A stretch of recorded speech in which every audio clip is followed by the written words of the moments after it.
Okay, a quick update on the wall, and also I want to show a really cool development. There we go. This section from the painted lady down, from the crocodile, the golden crocodile on the end there, and the painted lady and the other two golden crocodiles is almost finished.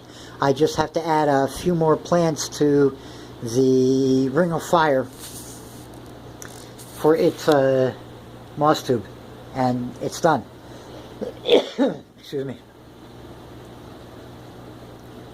The Gigas is almost cleared the coupler, and once it gets mounted onto the wall, I'm adding maybe a coleus or another spider plant to fill the space between it and the ring of fire, and then something to help, camouflage the pole for the ring of fire, like I did with the jungle boogie and the monstera Peru right there, and the golden crocodile and the scindapsus. I might just do the scindapsus again on the pole. It's growing really well for me. I always have about 6 or 7 growth tips going on from that puppy. So, but at any rate, here is, again, I'll try to get it all, or most of it. There you can see from the bottom to the top. That's a living plant wall without really a living plant wall. No hardware cloth with pockets and a drip irrigation system or anything like that. But once it all fills in and gets covered, here it's almost you almost can't tell what's going on here.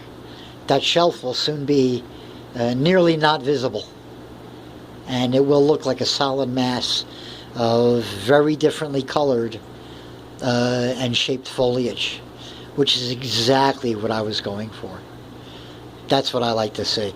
This is really a visual counterpart to the mini reefs and nano reef tanks that I used to do, with the mushroom corals and the zoanthids and the softies, the soft corals.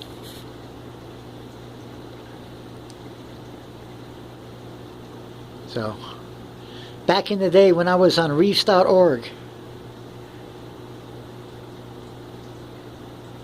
and stirred up the pot occasionally.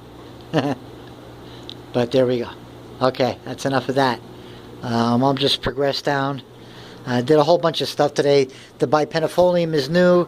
Did the silver sword, I think yesterday. Either yesterday or this morning. It's all a blur now. I almost did the Rhiphidophora decursiva. I'm waiting for a bunch of reasons. It's attached to the pole by one root only on its side. I depotted it. It came right out of the pot. It had no roots. It just came right out. So, but that's the star of the show today. Right there. The P.glorious. I've been watching it today actually exit the tube after I removed the cut out a window for it. It's got that growing end with a petiole, and there's another petiole below it. I'm going to cut out more of the plastic probably a little bit later on today and tease out more of the sphagnum to slowly expose it to light and air so they can both get a chance to come out, and then hopefully it won't continue up inside any further, but will also orient its growing tip outwards from the pole, and then I can train it up over the plastic and sphagnum. So that's the general game plan. We'll see if it's read the script. And I'll quickly show there's the scindapsus. Again, grow point I cut earlier today. Growth point, there's a bunch of them. They're all tucked away inside here. I keep tucking this thing back in on itself over and over and over again until I got this on a, and it's pinned. I just took a galvanized picture hanging wire, bent it into an elongated U, and pushed it in to hold it in place, like yeah, just a passive pin. Now, here is the other half of the Glorious. This petiole is now twice as long as it was yesterday. It just exploded after I did this transfer. And here you can see the jacked end that is now no longer have to push against any type of wall, but is now facing upwards. And again, after all that, the petiole has doubled since yesterday. So it both appreciates being freed from the wall and not knowing what it's got to do, and now I kind of hopefully made a decision for it. So we'll see. I'm really hoping the leaf comes out oriented properly with the point facing downwards, like that very old leaf is right there, and not facing sideways because I turned it basically upside down. So if not this leaf, I'll wait for the next one. And that painted lady is next on the transfer block. And I moved the rubber tree, the original top cut, to there because again I'm trying to cut back on my lighting bill. And there we go. Those are the developments. And what has me tickled the most is the Philodendron glorious.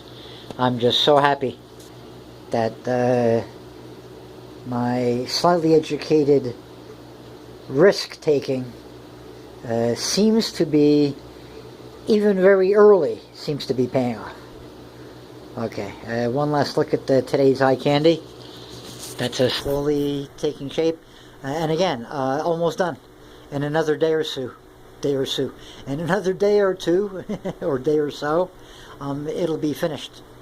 And as far as plantings go, and then it'll be just waiting a little bit for the top poles to fill in with the climbers that I'm adding to the sawtooths, and let everything keep on growing here on its merry way, getting bigger and larger. And then this bottom row is just going to get slid down. Everything's going to shift to the right as they get bigger, and I'll just be then moving pots to fill more in on this slightly bare area over here. So again, I don't really need to buy any more plants. I've got more than enough to fill the space visually. There are a couple of specimens that I do want to get next year. One or two more alocasias. I'm really into the alocasias, as challenging as they, and fussy as they seem to me to be, at least with my habits. I want to try a poly. I'm not too keen on the whole dieback thing, though. I might try the smaller version. What do they call it? The Amazonica? The Bambino or whatever. But there are a couple of alocasias I'm actually interested in. I really want to try one of the large ones. Not the huge ones, but one of the larger ones. They're quite impressive and attractive. And I definitely want to try a varicosum. Sorry for all the meandering camera work there. And there we go. I'm not going to show the black wall today. There are a couple more changes I want to do. And I'm about to sneeze.